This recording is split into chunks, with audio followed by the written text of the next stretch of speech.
The town of Barnstable chooses to honor its war dead in many ways. To those men and women who have given the ultimate sacrifice, Barnstable has dedicated memorials in the 7 villages. Channel 18 has chosen to highlight a number of the memorials in our town. Private Arthur W. Chase of Hyannis fought in World War II and was awarded a Purple Heart for his efforts on March 5, 1945. On June 9th, while fighting in Germany with the 109th Infantry Regiment, 28th Infantry Division, he was killed in action and is buried at the Lorraine American Cemetery in Moselle, France. His parents, Mr. and Mrs. Robert Sutherland, who also had a home in Boston, were informed of his death by the War Department. Private Arthur Chase was 18 years old at the time of his death and went overseas after having less than 17 weeks of training. Arthur Chase was an outstanding pitcher with Barnstable High School, and he also had the opportunity to play baseball with a local organization known as the Twilight League.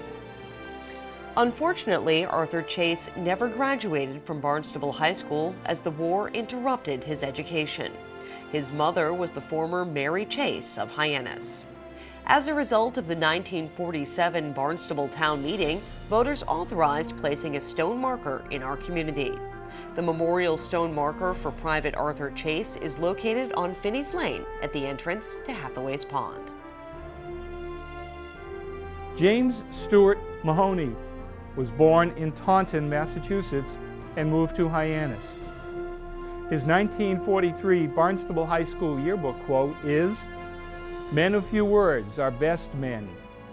James Mahoney apparently let his actions speak for themselves. He was on the BHS football team and made All-Cape. He led the Barnstable team to 6 victories and 2 defeats and was voted as one of the best athletes of his class. James Mahoney enlisted in the U.S. Army Air Force in July 1943. He trained in North Carolina, Alabama, and Louisiana. He was commissioned as a flight officer upon graduation from school at Westover Air Force Base in Chicopee, Massachusetts on March 10, 1945. Just a short 6 weeks later, he was killed in action on April 10, 1945 at San Giovanni Air Base in Italy.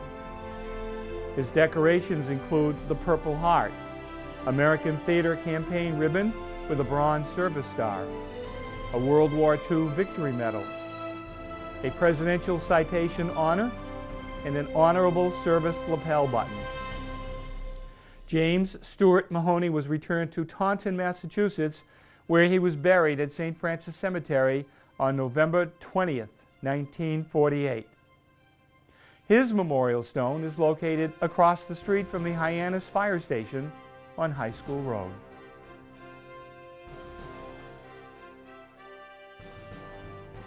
The life of Clarence Kroll began in Hyannis in 1899. It's believed his family lived at 173 C Street, and his highest level of education was the 8th grade. By the time he returned from active participation in World War I, he settled in as a truck driver in the community, married Esther Kelly, and raised 4 children. The 1947 annual Barnstable Town Meeting voted to honor Mr. Kroll with a memorial stone. It wasn't until much later that the citizens of Barnstable learned that during World War I, Clarence Kroll was attached to Company 1, 38th Infantry, 3rd Division, and he was a dispatch carrier for outposts to the front line of the action in France.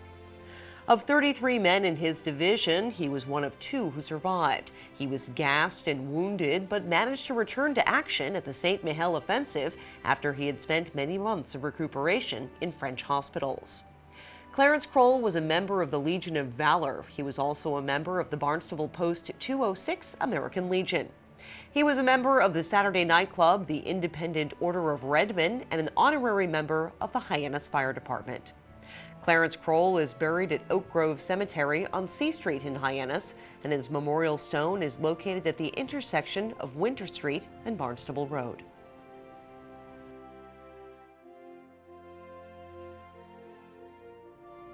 At an early age, Raymond E Gilman, nicknamed Gus, and his family moved from New Bedford, where he was born, to the village of West Barnstable.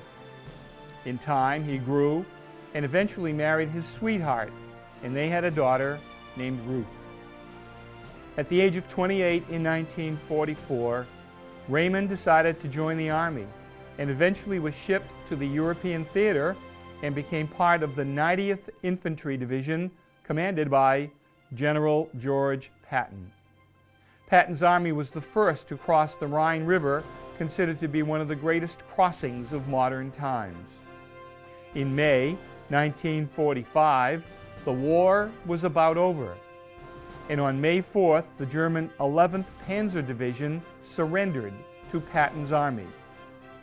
PFC Raymond Gilman was killed on May 1st, and by May 11th, the telegram announcing his death arrived at the family home in West Barnstable. Posthumously, Private Raymond Gilman was awarded the Bronze Star, the Purple Heart, and the Combat Infantryman's Badge. Not until much later, the family learned that Private Gilman was in a house in Dili, Czechoslovakia, when the house was attacked by shell fire from the German army. He was killed instantly.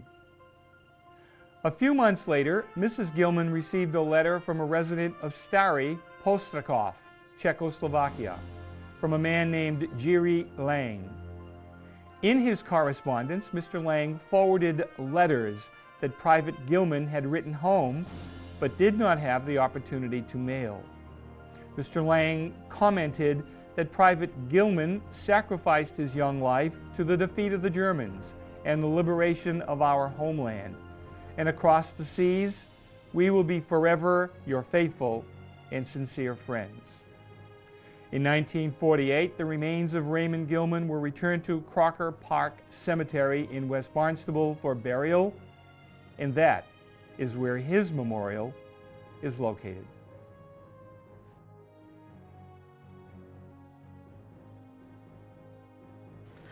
Carl Henry Lehmann was born in West Barnstable on the 16th of April, 1932, and lived his life in the village. His parents were Carl and Emma Lehmann.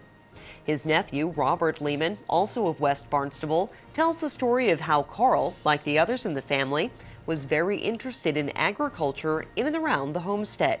He had taken vocational agriculture courses while attending Barnstable High School. The family farm was just north of the intersection of Route 6A and Route 132. Carl Henry Lehmann enlisted in the United States Navy on July 19, 1950.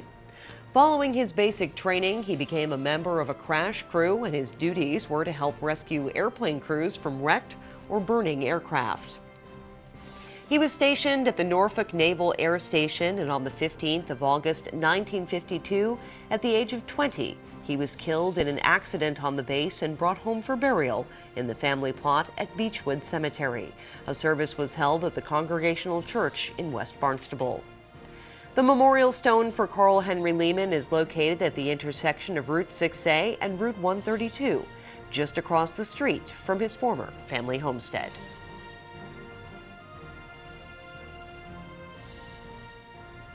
Kenneth Taylor was a 1950 graduate of Barnstable High School and was 19 years old when he died after an accident aboard the aircraft carrier USS Pillow in Norfolk, Virginia in 1952. Kenneth Taylor's high school yearbook notes, "It's a pity that so many faces are hidden down in the trade school, especially when the face is that of Kenneth Taylor." Ken's love of fun is shown by the way he enjoys himself at square dancing, which, by the way, he does exceptionally well. His favorite means of enjoyment comes from playing the harmonica, on which he picks up all the latest tunes with ease. The yearbook continues, "Ken claims his pet peeves are girls in general, but somehow we don't believe him, not after the way he haunts Yarmouth night after night." Ken took carpentry courses in school, but he has not made up his mind to follow this or join the service. Ken's activities in school included the Junior Red Cross and playing on the Barnstable High School basketball team.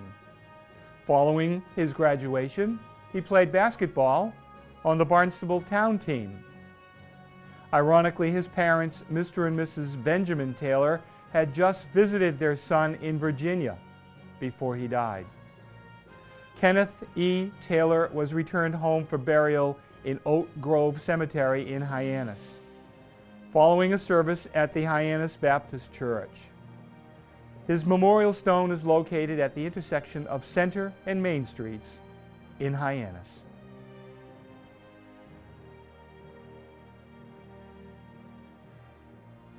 Captain Harry P. Kornheiser was born in New Jersey and, like many folks before him, made his way to Cape Cod in the village of Centerville. Captain Kornheiser always had a love of flying, and he eventually became the personal pilot for William Danforth. William Danforth was the founder of the Purina Feed Company, which eventually merged with the Ralston Company and became the Ralston Purina Company. Wealthy Cape Codders, including a number of Oyster Harbor's residents, used the Danforth airfield to store their airplanes. The Danforth family was one of these families. Harry Kornheiser, in addition to his role as a personal pilot for Mr. Danforth, also became the operator of the Marston's Mills Airport. He offered flight instruction, maintenance of aircraft, and often reconditioned aircraft for resale. During World War II, Captain Harry Kornheiser flew an airline route from South America's Rio Negro area in the Amazon to the United States, carrying rubber for processing in the U.S. He also joined the Air Transport Command of the United States Army Air Force, carrying troops and cargo across the Atlantic Ocean. Many people living in Barnstable remember that the Barnstable Town Council purchased the so-called Danforth property, which included the airport at the intersection of Route 149 and Race Lane. On the 9th of July, 1994, Captain Harry Kornheiser was memorialized with a stone placed at the airport.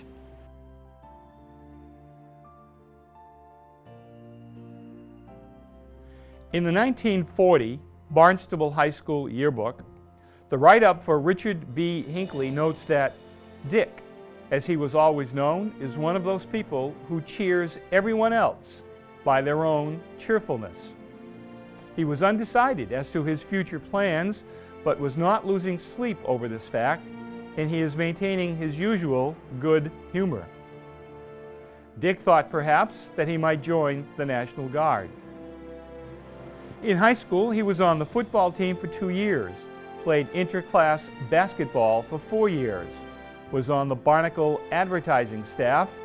He was in the minstrel show, played interclass volleyball for 3 years, and was in the boys' cooking class for 2 years. All this activity prepared him for life in the town of Barnstable. Dick was a Boy Scout master. He was very active in Barnstable youth baseball, and is especially remembered for his patriotic spirit of the town by actively participating in the Barnstable Soldiers Memorial Association, to which his heart was closely tied. Dick was never afraid to look at problems in the town of Barnstable. He searched diligently and found solutions. He died on November 23, 1994. Dick Hinckley's memorial stone is located in Beechwood Cemetery in Centerville. Donald Irving Beals lived in West Hyannisport and was a graduate of the Barnstable High School class of 1937. His high school yearbook quote says, "Young fellows will be young fellows." Don Beals, as he was known, participated in the minstrel show in his junior and senior years, was in the Glee Club in his junior and senior years, played interclass basketball in his sophomore year, and played interclass volleyball as a freshman and sophomore. It's also written that his tendency to unthinkably violate rules makes him very friendly with the office. He was interested in agriculture and had an ability to judge vegetables, which made him rate high in his agriculture course. Donald Irving Beals enlisted in the Army in August 1940 and apparently served in the Quartermaster Corps. He eventually was sent to the 1st Reconnaissance Troop, which was part of the 1st Infantry Division, the Big Red One. The exact records and location of his death are unclear, but at the time of his death on Monday, February 12, 1945, the Big Red One was liberating Belgium and approaching the Siegfried Line. Technician Donald Irving Beals is buried at the Henri Chapelle Cemetery in Henri Chapelle, Belgium. He was awarded the Purple Heart and the Bronze Star. The 1947 Barnstable Town Meeting designated that a memorial stone in his honor be placed at the intersection of Craigville Beach Road and Centerville Avenue in West Hyannisport. Franklin Maynard Gifford III was born in Cotuit, April 15, 1924. He was the son of Franklin and Winifred Hoxie Gifford. Franklin was killed in action at La Frange, Luxembourg on December 27, 1944 at the Battle of the Bulge. He was a private in the 101st Infantry Division of the 26th Yankee Division, to which he had been transferred from the Combat Engineers. They were near Metz in northern France when the Germans began their last attack on December 16, 1944, in the Ardennes mountain. The Allied counteroffensive began on December 22nd, with the 26th Division under General Willard Paul moving north from Arlon with a goal of Wurtz in northern Luxembourg. There, they encountered resistance at Esch-sur-Sour, which the Germans were determined to hold. The defense was held by the Führer's General Brigade, an elite tank unit that was part of Hitler's personal bodyguard unit. The 101st pushed through the snowy ravines down to the Schur River. A crossing was made on Christmas Day, and in the village of Les Franges, 10 miles south of Wiltz, they reached on the 27th day, and Gifford was killed. This was also the day that the siege of Bastogne was relieved by the Third Army units.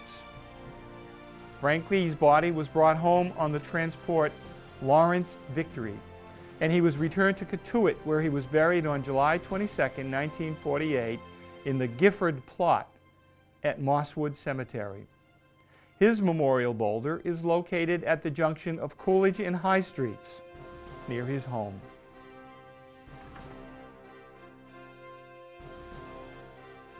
Carlton Thomas Harlow was born in Cotuit on the 14th of February, 1899, the son of Wallace Francis and Josephine Fuller Harlow, and was the brother of Marion Louise Collins.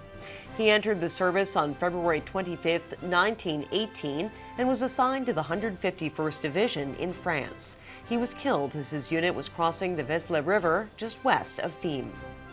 Reports of the action that day indicate that the Germans were firing artillery and that the conditions were rainy and the ground was muddy. The Germans were also firing gas into the area. The monument of Carlton Thomas Harlow is located at the intersection of Old Oyster Road and Highland Avenue in Cotuit.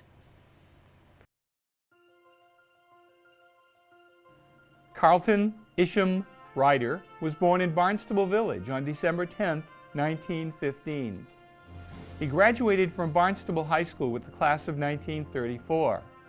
His high school yearbook quote says, "Laugh, live, and be merry." Carlton was in the dramatic club for 3 years, was president in his senior year, and was also a member of the debating society in his senior year. The class statistics of 1934 indicate that Carlton was voted as the class actor. Miss Buckler and Mr. Milk were the dramatic club advisors. Carlton Isham Ryder married Esther Fonts, a 25-year-old teacher from New Bedford, and they eventually had 2 sons. In August 1943, Carlton enlisted in the United States Army after completing 4 years of college and serving as a secondary school principal. He joined the 60th Infantry 90th Division and was assigned to a unit in France.